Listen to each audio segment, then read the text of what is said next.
Welcome to Fluxedo Junction. I'm Scott Kuchler. Each episode, we bring you the best music of all genres from throughout the world, and this episode we'll be speaking with acclaimed violinist, composer, and vocalist Scarlet Rivera. Grammy-nominated Scarlet Rivera burned a hole in the fabric of rock history as a pioneer of electric violin.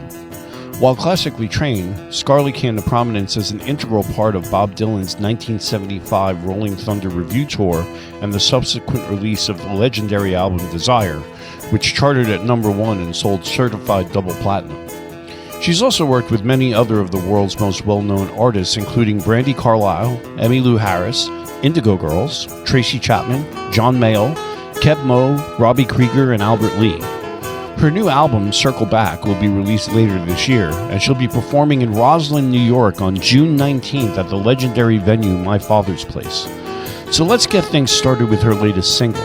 Here's Blessed by Scarlet Rivera, here on Fluxedo Junction.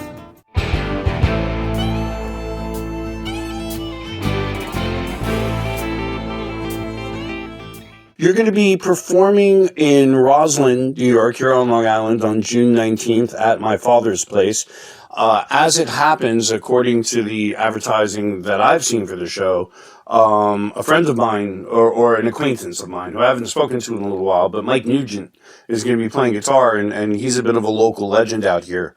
And it just made me think about your musical journey, being a Grammy-nominated artist, but Brandi Carlile, Emmylou Harris, Indigo Girls, Tracy Chapman, John Mayall, Keb Mo, Robbie Krieger, Albert Lee. The list goes on and on. What is it like? I mean, I know you're a massive talent in your own right, but how does it feel to go toe-to-toe with such giants on so many occasions? Well, you know, it feels wonderful to be respected on an equal level with them. Yeah. Because I am. Of course. Yes. It feels wonderful, you know, and it's a wonderful feeling as a woman too, especially to get that kind of respect from the highest guys in the business. Because if you are not up to it, they won't be giving it to you.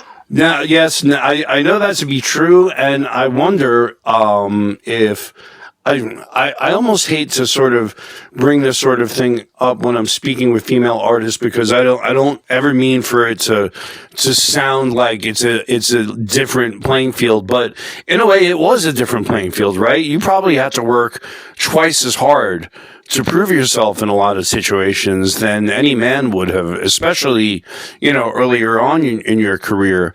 Do you mind speaking a little bit about that experience? Well, and that was all prior to Bob Dylan. Right. Which to get his endorsement was probably, you know, the ultimate, well, it is the ultimate endorsement, which really, you know, put me on the map for respect from all other artists because of his acknowledgement and his, you know, approval.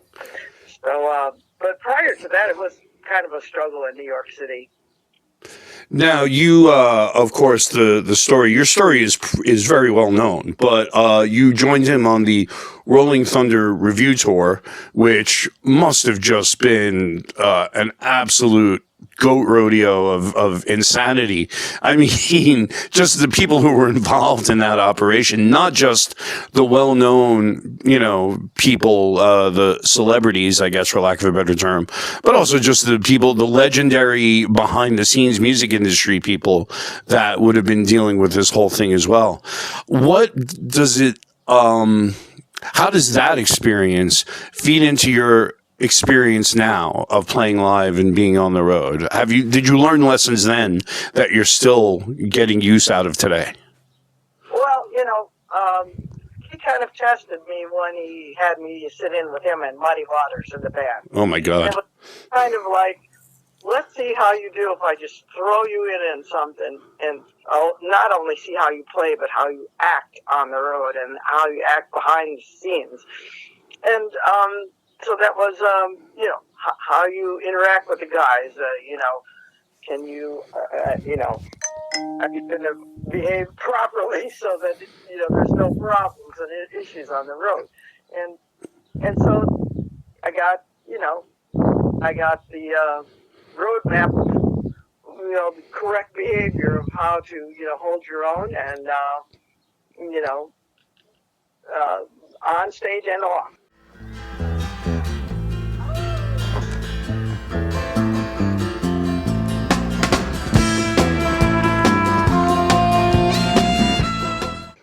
Yeah.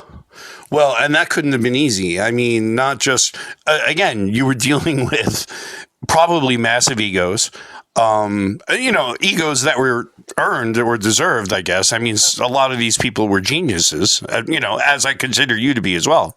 But also, like I said, just the business people, right? I mean, I got to imagine there were all sorts of weird people like Bill Graham floating around. You know what I mean? Just like even the roadies. It must have been a heavy, heavy scene.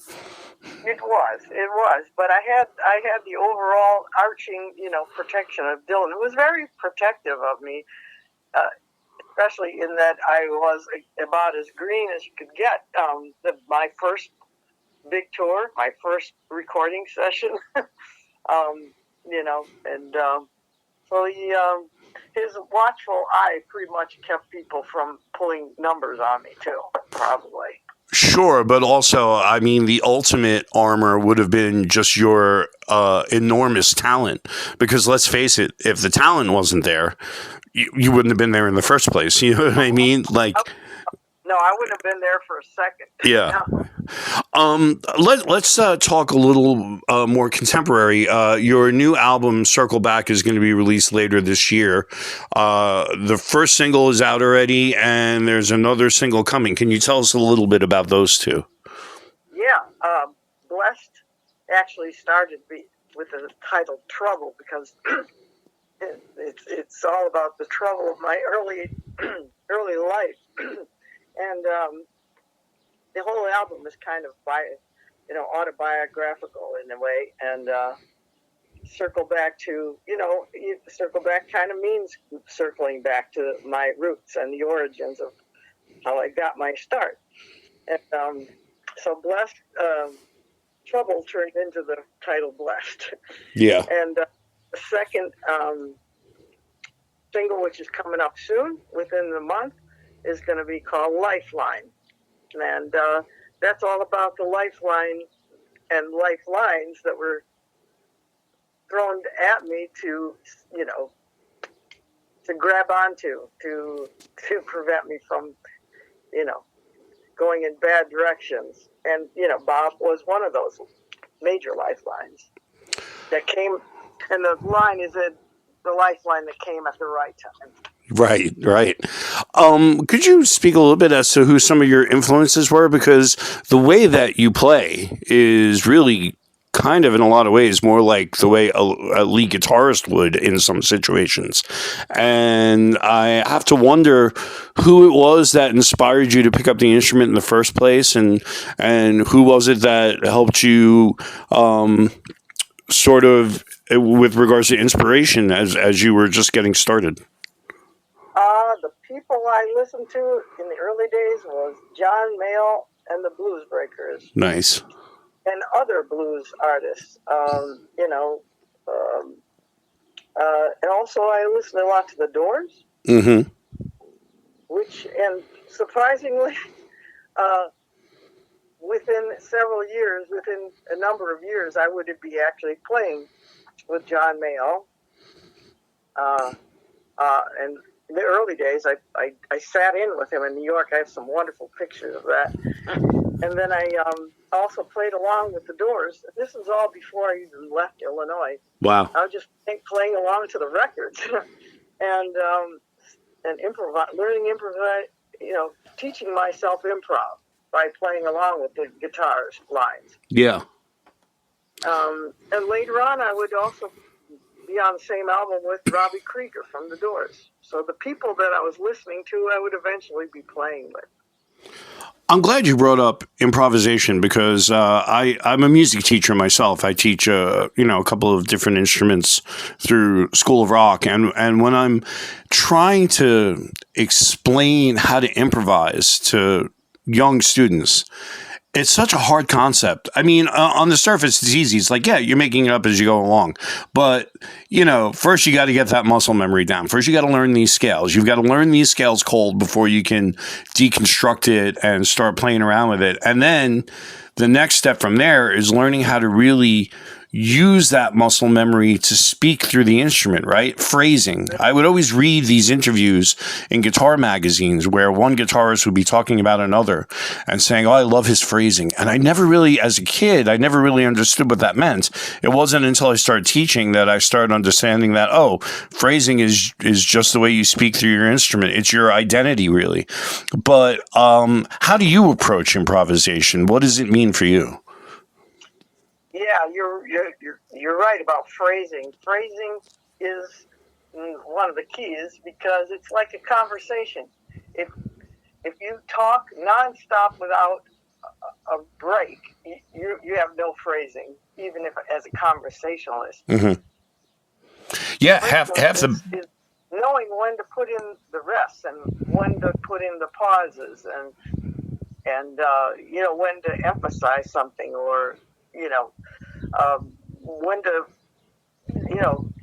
find a hook that, let's say, you use as a theme, and then you turn the theme around and you turn it backwards, and you do all of the different modulations of that theme. Yeah, and I can't remember if it was Miles Davis or Duke Ellington who had the quote about, half of being a great musician is knowing what not to play, right? Yeah.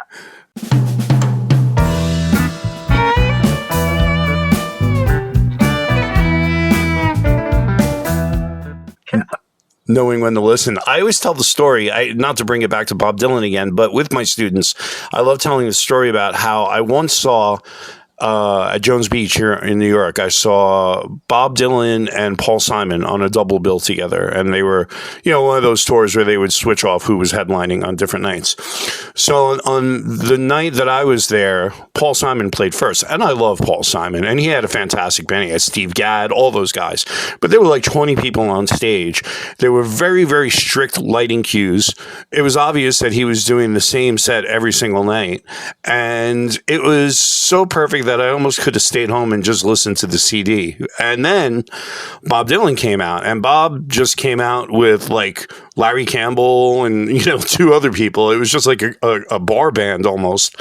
And there were no fancy lighting cues. It was obvious that the guys in the band had no idea what the set list was because Bob would start the song. And then a couple of measures later, the band are all looking at each other like, oh, it's Subterranean Homesick Blues. And they would kick into it. But there's that element of it too, right? That element of you can micromanage every single aspect of your show so that it's almost like a Broadway production.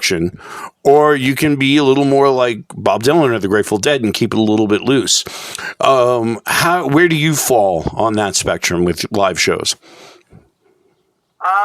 Well, I'm doing my own originals now. Yeah. And I sing Dylan in these shows. Mm-hmm. And I'm touring Europe a lot. And there I'm singing Dylan and my own originals as well. I guess they're a little more to the chart, but when people improv, I let them do whatever they want, and I do as well. I never repeat the same solo. How challenging is it to be a band leader in this day and age? Now, I understand in some venues you may not always be working with your regular core group of people, but still, even more so in those situations, you're a band leader. Like, you need to make sure that everybody understands what's expected of them that night. What's that challenge like these days?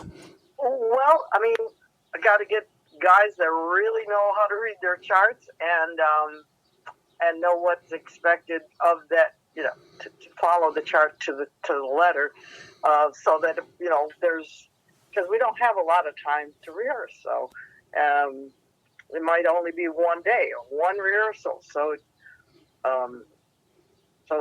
that it holds, the song holds together from beginning to end. Or there's little cues that slow downs and or full stops, all kinds of things like that. They're kind of difficult unless somebody's really paying attention, you know. Well, Scarlett, you are going to be performing at My Father's Place in Roslyn on June 19th. The new album, Circle Back, is coming out later this year, but the first single, Blessed, is already out. There's going to be another single coming up, and people can check you out on the web in a couple of different places, but probably the one that makes the most sense would be scarletriveramusic.com. And I would encourage everybody not just to go to the show, which I certainly will be, but if you've got a free minute, go onto YouTube and check out the live PBS performance you did with Bob Dylan on the song Hurricane. If you don't already know about Scarlett and the music, that's a great place to start. And you're going to want more, just like I do. And I really appreciate you taking the time to speak with me. I feel like, I've had the opportunity to speak with a legend, and I don't take it for granted. Thank you so much. Thank you, Scott.